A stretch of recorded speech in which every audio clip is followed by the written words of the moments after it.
Hello दोस्तों, स्वागत है आपका आपके अपने यूट्यूब चैनल किरण रनर्स अकेडमी में। इस वीडियो में जैसा कि आप देख पा रहे होंगे, हम करेंगे RRB group D exam 17/8/2022 second shift में जो भी साइंस से क्वेश्चन आए थे दोस्तों, वो सारे कवर करेंगे। ठीक है, साइंस से क्वेश्चन आए थे वो सारे कवर करेंगे। जैसे कि हमने पूरी सीरीज चलाई हुई है। हम मैथ्स भी दोस्तों आपके लिए अवेलेबल करा रहे हैं, मैथ्स भी अपलोड कर रहे हैं। रीजनिंग की बहुत 2-3 वीडियो आ गई हैं। इसको लगातार कर रहे हैं आप। ठीक है, लगातार आप जुड़े रहिए हमसे और हम आपकी जो प्रिपरेशन है बिल्कुल इन्हांस पे लेके चले जाएंगे दोस्तों। अगर आप लगातार हमसे मल्टीपल टाइम प्रैक्टिस कर रहे हो, लगातार देख रहे हो वीडियो को, और आप अगर हमारी बुक भी खरीदिए, इससे तो बेस्ट आपके लिए कुछ हो ही नहीं सकता फिर। क्योंकि आप बुक से भी रिवाइज कर सकते हो। अगर आपको जैसे कोई साइंस का क्वेश्चन नहीं समझ में आता तो आप यूट्यूब पे आके देख सकते हो। तो चलिए अभी स्टार्ट करते हैं। ठीक है दोस्तों, सबसे पहले मैं बताऊं। ठीक, आपको पता है ओम्स लॉ। ओम्स लॉ आपको पता है, ओम्स लॉ क्या कहता है? ओम्स लॉ कहता है V is equal to I R होता है। अगर सारी की सारी फिजिकल, ठीक है, कोई भी सर्कल है दोस्तों, कोई भी स्ट्रक्चर है, या कह सकते हैं कोई भी सर्किट है, ये मान लो सर्किट है, इसमें सारी की फिजिकल कंडीशन सेम है, तो जो वोल्टेज है करंट के डायरेक्टली प्रोपोर्शन हो जाती है। और जो आर है ना दोस्तों, इसमें अगर हम ग्राफ बनाएंगे, ठीक है, वी और आर के थ्रू, ठीक है, ग्राफ बनाएंगे। ठीक है, वी और आर के थ्रू दोस्तों क्या बनाएंगे? ग्राफ बनाएंगे इस सेम पॉइंट से। आप इसमें क्या होगा देखो, यहाँ आई लिया इसने, वी लिया है। देखो यहाँ कंडीशन क्या है, अगर आई लिया है यहाँ पे देख दोस्तों, तो आपको हमेशा एंगल देखना। जैसे कि देखो, आपने सुना होगा Y is equal to M X plus C. ठीक है, अगर सी की वैल्यू 0 है तो एम क्या होता है दोस्तों? स्लोप होता है। ठीक है, वैसे V is equal to I R. R किसका काम कर रहा है यहाँ पे? स्लोप का। ठीक है, स्लोप का, स्लोप मीन्स टेंजेंट थीटा। ठीक है, tan theta. R tan theta का काम करेगा। अब आपको पता है जैसे कि, ठीक है, अब इसमें क्या होगा, आप देखो बेस आपको हमेशा करंट को मानना पड़ेगा, बेस मानना पड़ेगा करंट। ठीक है, बेस किसको मानेंगे? करंट को मानेंगे। मतलब कि हम जो एंगल चेक करेंगे ना, थीटा की वैल्यू चेक करेंगे विद रिस्पेक्ट टू आई। ठीक है, विद रिस्पेक्ट टू क्या करेंगे? आई करेंगे। मान लो, ठीक है, मान लो ये वोल्टेज है। ठीक है, ये करंट है, इसने करंट दिया है ऐसे, R3 R2, ये है R1, ये है वोल्टेज, ये है करंट। अब दोस्तों जो एंगल जिसका थीटा बड़ा होगा ना, जिसका थीटा बड़ा होगा उसका ही क्या होगा? स्लोप ज़्यादा होगा, मतलब कि रेजिस्टेंस वही उसका ही ज़्यादा होगा। देखो ये ग्राफ क्या है? गलत है। मैं आपको सही बता देता हूँ ये कैसे गिवन था। ये गिवन था, ये वाला ग्राफ है ये। ठीक है, ये वाला ग्राफ है, आप इसको एज्यूम करिए। जो राइट ग्राफ क्या है दोस्तों? ये है। ठीक है, आपने एनसीईआरटी में भी पढ़ा होगा इस चीज़ को। अब अब इसमें टेन थीटा किसका ज़्यादा होगा? देखो हमें एंगल देखना है हमेशा करंट। अगर करंट यहाँ होगा तो दोस्तों वोल्टेज यहाँ होगा, फिर यहाँ के रिस्पेक्ट में फिर R3 आएगा, फिर R2 आएगा, फिर R1 आएगा। ठीक है, हमेशा ये रिलेशन बताता है करंट है जो उसके रिस्पेक्ट में एंगल टेन थीटा, मतलब कि स्लोप। तो रेजिस्टेंस दोस्तों किसका एंगल सबसे बड़ा है? आप कहेंगे R3 का। आई के साथ ये लाइन है, किसका एंगल सबसे बड़ा है? R3 का। तो यहाँ से कह सकते हैं R3 ग्रेटर देन है R2 ग्रेटर देन है R1। ठीक है ना? तो ऑप्शन कौन सा होगा दोस्तों? Option 4 is correct. ठीक है, तो ये ग्राफ क्या है दोस्तों? जो क्वेश्चन हम वही प्रोवाइड करते हैं जो एग्जाम में पूछा गया था। ठीक है, आप कंफ्यूज नहीं होना इस पर। ठीक है, इस पर कंफ्यूज नहीं होना आपको। ग्राफ क्या है, एक्चुअल ग्राफ क्या है? ये है। Question number 2, which action taking place in the digestive system of humans is similar to the emulsifying action of the soap on dirt? कहता है कि मनुष्य के पाचन तंत्र में होने वाली कौन सी क्रिया गंदगी पर साबुन के पायसीकरण की क्रिया के समान होती है? तो दोस्तों इसके ऑप्शन दिए हुए हैं। तो इसमें क्या होगा देखो, इसमें क्या होता है दोस्तों, जो जैसे सोप्स में होता है ना, जो सोप्स में वैसे ही क्या हो जाता है दोस्तों, जो फैट के ग्लोबुल्स हैं उसमें क्या होते हैं? स्मॉलर, उसमें ब्रेक डाउन हो जाते हैं दोस्तों, स्मॉलर। ठीक है, किसमें? स्मॉलर ग्लोबुल्स में ब्रेक डाउन हो जाएंगे। किसकी हेल्प से?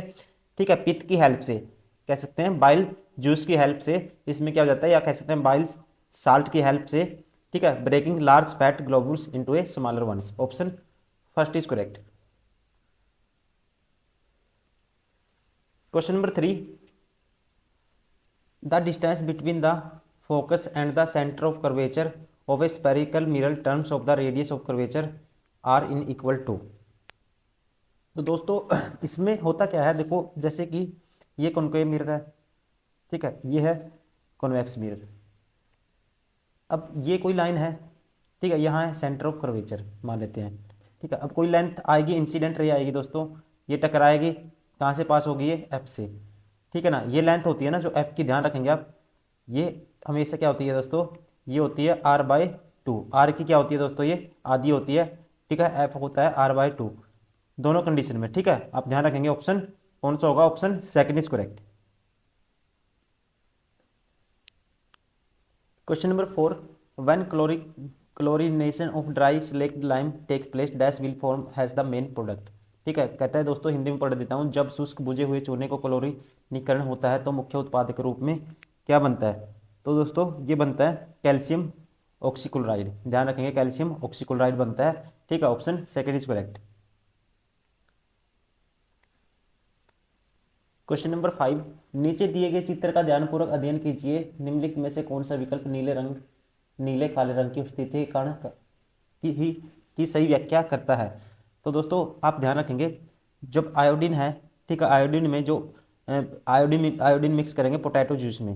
ठीक है, आपको पता है जो रो पोटैटो होता है, आलू होता है, उसमें कितना 17% दोस्तों स्टार्च होता है। और ये स्टार्च क्या कर देता है, ठीक है, इसको किस रंग में कन्वर्ट कर देगा, इसको नीले काले रंग में। ठीक है, आलू के रस में स्टार्च होता है, जो आयोडीन मिलाने पर नीला काला हो जाता है। ठीक है, तो नीला काला हो जाता है किसकी वजह से, presence of starch, option second is correct. Question number 6, the presence of which bacteria is an indicator of water pollution. ठीक है, क्वेश्चन में कहता है किस जीवाणु की उपस्थिति जल प्रदूषण का सूचक है। तो दोस्तों जो वाटर पोल्यूटेड होगा, ठीक है, ये किसकी प्रेजेंस के कारण होता है, इसका नाम है, ध्यान रखेंगे, bacteria E coli coliform, option third is correct. क्या नाम है, ठीक है, E coli coliform, option third is correct. Question number 7, which of the following parts help in the exchange of gases in the plants. ठीक है, जो निम्नलिखित में से कौन सा भाग पौधे गैसीय विनिमय में सहायक होता है, मतलब कि जो एक्सचेंज होता है, ठीक है, किसका, और गैस का इन प्लांट्स में, तो किसकी वजह से होता है, ठीक, कौन सा पार्ट्स है जो, ठीक है, इसमें हेल्प करता है। तो दोस्तों ध्यान रखेंगे, stomata helps in the exchange of gases by opening and closing pores. ठीक है, जो स्टोमेटा क्या करता है, इसमें हेल्प करता है। और एक ध्यान रखेंगे, जो स्टोमेटा दोस्तों ये आल्सो रेगुलेट भी करता है, ठीक है, loss of water vapour in transpiration. ठीक है, तो इसलिए ऑप्शन कौन सा होगा दोस्तों, stomata, option exchange of gases में कौन सा पार्ट हेल्प करता है, स्टोमेटा। ठीक है, ध्यान रखेंगे आप। Question number 8, which of the following elements has the maximum number of atoms in their molecular form. ठीक है, तो कौन सा है दोस्तों एलिमेंट जिसमें क्या है, मैक्सिमम नंबर ऑफ एटम है देयर मोलिकुलर फॉर्म में। तो कौन सा है, आप ध्यान रखेंगे, सल्फर। ठीक है, क्या है, सल्फर कितने हैं, 8, option first is correct. Question number 9, cyclohexane contains dash CC bonds and dash CH bonds, so total dash covalent bonds। दोस्तों इसका फॉर्मूला होता है साइक्लोहेक्सेन का C6H12। ठीक है, साइक्लोहेक्सेन का फॉर्मूला C6H12। कार्बन कितने होते हैं, 6। ठीक है, हाइड्रोजन कितने हैं, 12। ठीक है, जो हाइड्रोजन 12 है, 12 कार्बन के साथ बॉन्ड बनाएंगे। ठीक है, और CC बॉन्ड कितने हैं दोस्तों, 6 है। कार्बन के साथ कितने बॉन्ड बनेंगे, हाइड्रोजन के 12, और 12 कोवलेंट बॉन्ड करेंगे, कितने बनेंगे, 12 और 6 18। ठीक है, कौन सा ऑप्शन होगा, 6 12 18, option 4 is correct. Question number 10, the armature of an electric motor consists of which of the following part या पार्ट्स। तो दोस्तों जो विद्युत मोटर है, इलेक्ट्रिक मोटर, इसका आर्मेचर है, इसके पार्ट कौन कौन से होते हैं, इसमें कोयल होती है दोस्तों रेक्टेंगुलर फॉर्म में। ठीक है, क्या होती है, कोयल होती है। और जिसमें क्या क्या होता है, सॉफ्ट आयरन कोर और कोयल। ठीक है, क्या होती है, कोयल होती है, इसमें सॉफ्ट आयरन कोर और कोयल तो दिए हुए है। ठीक है, तो कौन कौन से इसके पार्ट हैं, ध्यान रखेंगे आप, सॉफ्ट आयरन कोर एंड कोयल। ठीक है, both 1 and 2, option 4 is correct. Question number 11, which of the following is not an example of redox reaction. ठीक है, रिडॉक्स रिएक्शन का एग्जाम्पल इनमें से कौन सा नहीं है। तो दोस्तों आपको पता होना चाहिए ऑक्सीडेशन, और जिसमें ऑक्सीडेशन का क्या होगा, ऑक्सीडेशन प्रोसेस भी होगी, रिडक्शन भी होगी, मतलब कि ऑक्सीजन का गेन भी होगा और रिड्यूस भी होगा, दोनों होगा, उसे बोलते हैं रिडॉक्स रिएक्शन। जैसे कि पहला एग्जांपल देखोगे, ठीक है, ZNO है दोस्तों। ठीक है, ऑक्सीजन का लूज भी हुआ और ऑक्सीजन का गेन भी हुआ। ठीक है, ये किसका एग्जाम्पल है, रिडॉक्स रिएक्शन का। इसमें से देखोगे AgNO3। ठीक है, क्या देखोगे दोस्तों, AgNO3 में देखो क्या हुआ है, यहाँ पे देखो Ag सेम आ गया, ठीक है। NO3 ऐसे कैसे आ गया दोस्तों बिना टूटे, ठीक है। इसमें क्या हुआ है, ऑक्सीजन का क्या हुआ है, ठीक है, ऑक्सीजन का रिड्यूस तो हुआ ही नहीं दोस्तों इसमें, ठीक है। इसका मतलब क्या है, ये रिडॉक्स रिएक्शन का एग्जाम्पल नहीं है। Option 4 is correct. क्या होना चाहिए, ऑक्सीजन का गेन भी होना चाहिए और ऑक्सीजन का, ठीक है, रिडक्शन भी होना चाहिए, तभी क्या होगा, वो रिडॉक्स रिएक्शन कहलाएगी। Question number 12, consider the below statement and identify the correct answer. निम्न कथनों पर विचार करते हुए सही उत्तर का चयन करें। कहता है दोस्तों, निर्जल सोडियम कार्बोनेट का उपयोग सोडा एसिड अग्निशामकों में किया जाता है, ठीक है। कहता है कि anhydrous sodium carbonate is used in soda acid fire extinguishers, ऐसे एक्सटिंग्विशर की तरह इसका यूज किया जाता है।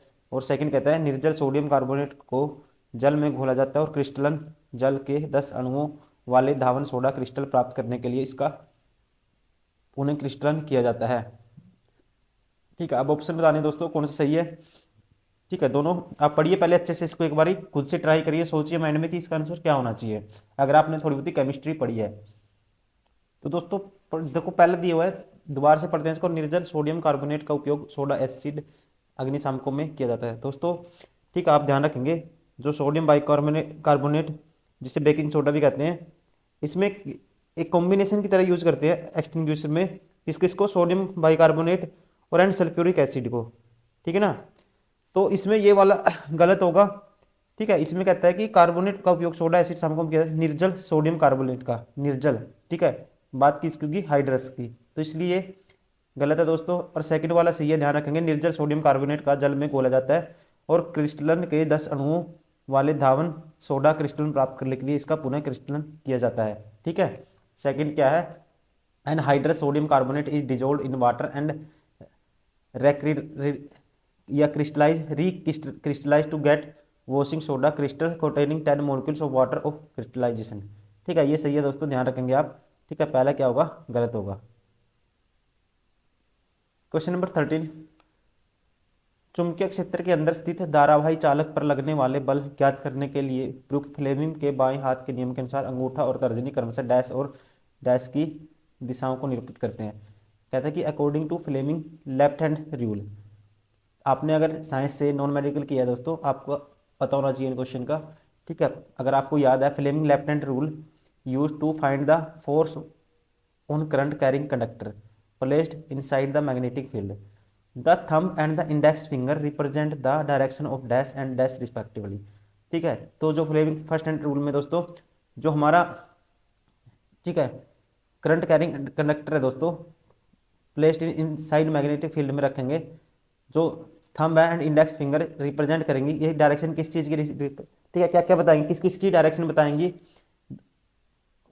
फील्ड करंट की, ठीक है, मैग्नेटिक फील्ड फोर्स की, force magnetic field current field, ये ऑप्शन दिए हुए हैं दोस्तों। ध्यान रखेंगे जो लेफ्ट हैंड रूल कहता है, ठीक है, लेफ्ट हैंड रूल कहता है दोस्तों, जो ये लेफ्ट हैंड रूल में थंब होगा ऊपर की तरफ दोस्तों, क्या होगा, थंब होगा ऊपर की तरफ, ये किसकी डायरेक्शन बताएगा, ये बताएगा, ठीक है, फोर्स की, ठीक है, फोर्स, ये कह सकते हैं थ्रस्ट और मोशन, ये इसकी डायरेक्शन बताएगा।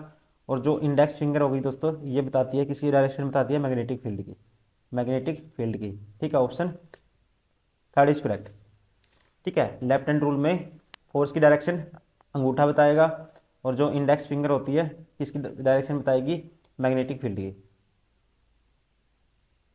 Question number 14, in the given below the incident ray and the emergent ray is respective order are given, ठीक है।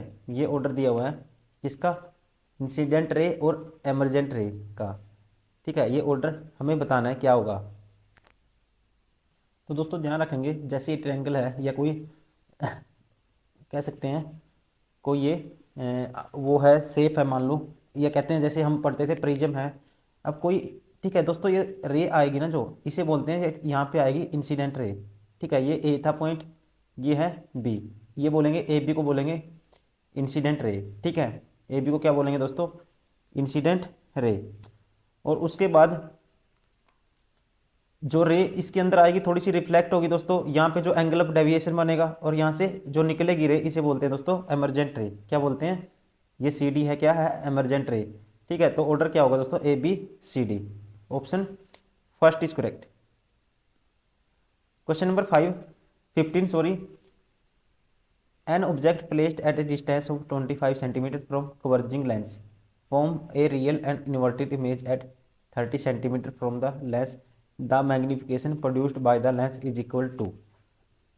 दोस्तों जो मैग्निफिकेशन होता है, ध्यान रखेंगे, इसको M से रिप्रेजेंट करते हैं, ये होता है, ठीक है, इमेज की डिस्टेंस को V से रिप्रेजेंट करते हैं और ऑब्जेक्ट की डिस्टेंस को U से, ठीक है। इमेज की डिस्टेंस डिवाइड बाय ऑब्जेक्ट की डिस्टेंस, इमेज की डिस्टेंस क्या है दोस्तों, एन ऑब्जेक्ट की तो 25 है और इमेज की क्या है दोस्तों, इन्वर्टेड इमेज 30 सेंटीमीटर। तो ये रेशो क्या आएगा, 5 5 25, 5 का 30, 6/5, ठीक है। कौन सा ऑप्शन होगा, option third is correct. Oh sorry दोस्तों, इसमें क्या है, जो बात हुई है किसी कॉन्वेक्स लेंस की, कॉन्वेक्स लेंस में जो इमेज क्या बनता है दोस्तों, रियल और इन्वर्टेड बनता है, ठीक है। इन्वर्टेड है इसलिए मैग्निफिकेशन क्या हो जाता है दोस्तों, नेगेटिव हो जाता है, क्या आएगा, -6/5 आएगा, ठीक है। ध्यान रखेंगे इस चीज़ का भी आप, ठीक है। इमेज क्या है, कन्वर्जिंग लेंस है, कॉन्वेक्स लेंस है, तो इमेज इन्वर्टेड बनेगा, इन्वर्टेड में क्या हो जाते हैं, हम माइनस कर देते हैं, इसलिए दोस्तों -6/5 आना चाहिए, ऑप्शन सेकंड इज करेक्ट, ठीक है। कौन सा ऑप्शन सही होगा, option second. Question number 16, formation of urine in the kidneys involves the given the 3 process in which of the following sequence, ठीक है। कहता है जी फॉर्मेशन होता है किसका, यूरिन का किडनी, ठीक है, इन द किडनी के अंदर, इन्वॉल्व्स द गिवन 3 प्रोसेस, कौन कौन सी प्रोसेस हैं वे, तो आपको बताना है।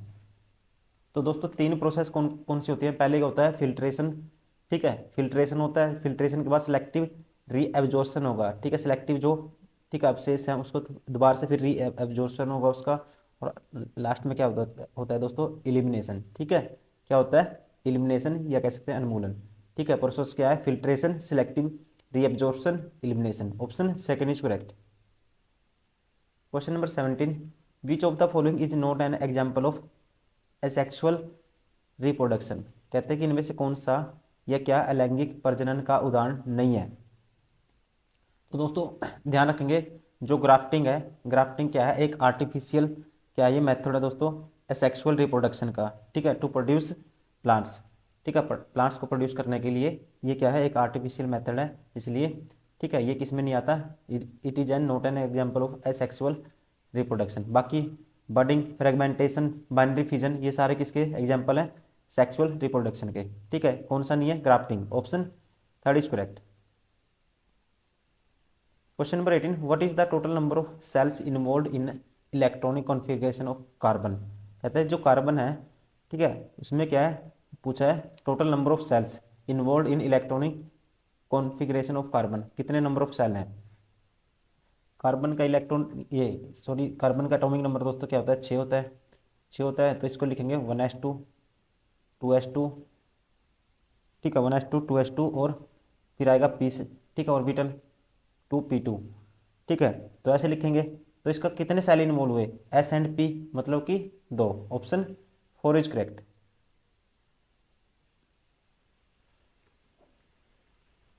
Question number 19, A given resistance R is cut into 2 equal parts, the resistance of each pair is. दोस्तों 2 रजिस्टर काटेंगे, ये हो जाएगा, ठीक है, क्या हो जाएगा, ये हो जाएगा R/2, ठीक है ना। The resistance of each pair is क्या हो जाएगा, R/2 हो जाएगा। अगर कुछ और कंडीशन देता कि सर्किट में जोड़ेंगे, पैरेलल जोड़ेंगे, फिर मैं इसका अलग रिजल्ट निकालने की कोशिश करते हैं हम, ठीक है। अभी क्या है, इसने सिर्फ काटने की बात की है, the resistance of the each pair क्या रहेगा, R/2, option 4 is correct. Question number 20, दिए गए परिपथ में 4Q प्रतिरोध या 4Q रेजिस्टेंस के टर्मिनलों के बीच विभव, ठीक है, पोटेंशियल ज्ञात कीजिए, ठीक है, पोटेंशियल बताना है दोस्तों। तो सबसे पहले आपको पता है सीरीज में रेजिस्टेंस, टोटल रेजिस्टेंस क्या आ जाएगा यहाँ पे 10, ठीक है, कितना हो जाएगा, 10 ओम आ जाएगा, ठीक है, कितना आ जाएगा, 10 ओम। अगर मैं वोल्टेज है 5 ओम, तो V इक्वल टू क्या होता है, IR होता है, ठीक है। यहाँ से क्या निकाल लेता हूँ, अगर मैं करंट निकाल लेता हूँ, तो I की वैल्यू क्या आएगी, V/R, V की वैल्यू है 5, ठीक है, R की वैल्यू क्या आएगी 10, ठीक है। इस पूरी इसका सर्किट का करंट क्या आ गया, 0.5। अब पोटेंशियल निकालना है मुझे किसके अगेंस्ट, 4 ओम के अगेंस्ट, तो V equal to potential V होता है, V equal to IR, R की वैल्यू क्या, I की वैल्यू होगी 0.5 और R की क्या होगी दोस्तों, ठीक है, R की वैल्यू हो गई कितनी, 4, ठीक है, इसके लोग निकालना है 4, ठीक है। तो 4 × 5 = 20, कितना आएगा दोस्तों, 2 वोल्ट, ठीक है, कितना आएगा 2 volt, option third is correct.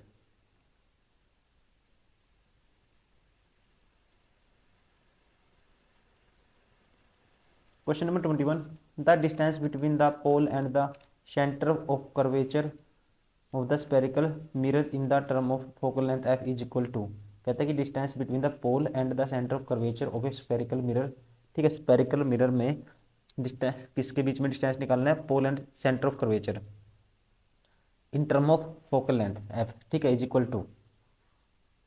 तो सेंटर ऑफ कर्वेचर क्या होती है दोस्तों, सेंटर ऑफ कर्वेचर क्या होती है, ठीक है, सेंटर ऑफ कर्वेचर क्या होती है, जैसे कोई ये आएगी, ये मान लो सेंटर ऑफ कर्वेचर है, लेंथ ये इंसिडेंट रे आएगी, टकराएगी, फोकल लेंथ से पास होगी, तो ये ध्यान रखेंगे सेंटर ऑफ कर्वेचर, ठीक है, ये एफ है, तो ये हमेशा क्या होती है, जो एफ होती है दोस्तों क्या होती है, ये सेंटर ऑफ कर्वेचर की आधी होती है, तो आर की वैल्यू, ठीक है, मतलब कि सेंटर ऑफ कर्वेचर और स्पेरिकल मिरर ये इसकी आधी होगी, और 2f किसके बराबर आ जाएगा, यहाँ से r के बराबर आ जाएगा, ठीक है, तो हम कह सकते हैं, ठीक है, रिलेशन क्या है, r बराबर है 2f, option second is correct.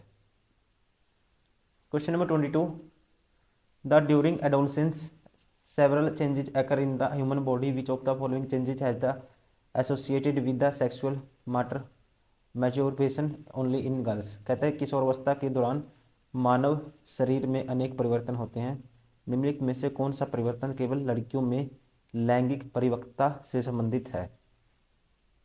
तो ये कौन सा है दोस्तों, ग्रोथ ऑफ मेमोरी ग्लैंड्स, ठीक है, क्या हो जाता है, सतन ग्रंथियों की वृद्धि, option 4 is correct. Question number 23, any reaction that produces an insoluble precipitate can be called, ठीक है, कोई भी अभिक्रिया जो अविलेय अवेक्षय उत्पन्न करती है उसे डैश कहा जाता है। तो दोस्तों ध्यान रखेंगे आप, इनसोल्यूबल रिएक्शन वो होती है दोस्तों, ठीक है, इनसोल्यूबल रिएक्शन वो होती है जब दो आयनिक बॉन्ड मिलकर क्या बनाएंगे, एक रिजल्टिंग, क्या बनाते हैं दोस्तों, एक रिजल्टिंग इनसोल्यूबल, मतलब एक फॉर्मेशन बनाते हैं, रिजल्टिंग एक फॉर्मेशन बनाएंगे जिसमें जो साल्ट होगा क्या होगा, इनसोल्यूबल होगा, ठीक है, मतलब कि क्या डिजोल्व नहीं होगा, ठीक है, क्या होगा, साल्ट होगा, इनसोल्यूबल होगा, और इसी को क्या बोलते हैं दोस्तों, प्रेसिपिटेशन रिएक्शन, ठीक है, क्या बोलते हैं उसको, प्रेसिपिटेशन रिएक्शन। ये कहता है, ठीक है, यही इसने कहा, any reaction that produces an insoluble precipitate can be cold, तो इसे क्या कहते हैं दोस्तों, precipitation reaction, option third is correct.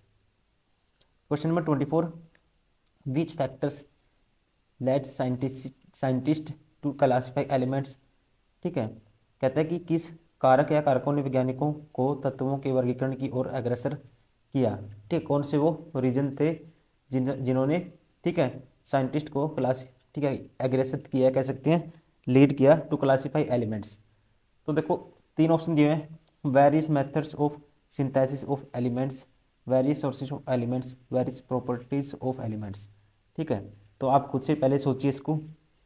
तो दोस्तों पहला है various method of synthesis of element, मतलब कि तत्वों के सलेशन की विभिन्न विधियाँ, ठीक है, ये सही है। नेक्स्ट है वेरियस सोर्सेज ऑफ एलिमेंट्स, ये भी था दोस्तों, ठीक है, सोर्सेज ऑफ एलिमेंट्स क्या थे, अलग अलग थे, बहुत ज़्यादा थे, ठीक है, इसने भी क्या किया, उनको लीड किया या प्रेरित किया। वेरियस प्रॉपर्टीज ऑफ एलिमेंट, ठीक है, एलिमेंट्स की क्या थी, वेरियस, हर एलिमेंट की आपको पता है, ठीक है, अलग अलग, मोस्टली अलग अलग प्रॉपर्टी है सभी की, ये भी एक कारण था, मतलब ये तीनों थे, इसलिए कह सकते हैं option first is correct, 1, 2 and 3। तो दोस्तों थैंक यू वेरी मच, ये थे हमारे जो भी क्वेश्चन पूछे गए थे दोस्तों साइंस से, ठीक है, इस शिफ्ट में जो भी क्वेश्चन पूछे गए थे, ये हुआ था पेपर 17/8/2022 को, 17 अगस्त 2022 को सेकंड शिफ्ट में। इसमें जो भी साइंस से क्वेश्चन आए थे हमने सारे कवर कर लिए हैं। उम्मीद करता हूँ आपको वीडियो पसंद आई होगी। अगर पसंद आई हो दोस्तों प्लीज़ लाइक करें, सब्सक्राइब करें, शेयर करें, और ऐसे ही जुड़े रहिए, लगातार प्रैक्टिस करते रहिए, ठीक है। क्वेश्चन का आपने लेवल देख लिया होगा, कितने अच्छे अच्छे क्वेश्चन पूछे जा रहे हैं, ठीक है ना, साइंस में कितने अच्छे अच्छे क्वेश्चन पूछे जा रहे हैं। अगर आपको ग्रुप डी में, ठीक है दोस्तों, सिलेक्शन करना है या लेना है, या फिर आप रेलवे एनटीपीसी में, रेलवे के किसी भी एग्जाम में साइंस को आप इग्नोर नहीं कर सकते, ठीक है, इस चीज़ का आप ध्यान रखेंगे। तो आप इसको मल्टीपल टाइम प्रैक्टिस करिए। मान लो कोई क्वेश्चन आपको समझ में नहीं आता दोस्तों, ठीक है, बुक से पढ़ रहे हैं आप, यूट्यूब पे सर्च कर सकते हैं, गूगल पे भी जाके आप सर्च कर सकते हैं, ठीक है ना, उसको अच्छे से एनालाइज कीजिए क्वेश्चन को, ताकि वहाँ से आपका माइंड खुलेगा, और उसको मल्टीपल टाइम रिपीट करके, ठीक है, ऐसा नहीं है कि साइंस पढ़ने लग जाओ कि अब सोचो कि मैं पूरा नॉन मेडिकल कर लूँ, 10वीं 11वीं 12वीं सब पढ़ लूँ, ऐसा नहीं हो पाएगा दोस्तों। आपको प्रीवियस ईयर पे ज़्यादा फोकस रखना है, ठीक है, चलिए दोस्तों इस वीडियो में इतना, मिलते हैं नेक्स्ट वीडियो में, तब तक के लिए thank you, bye bye, take care.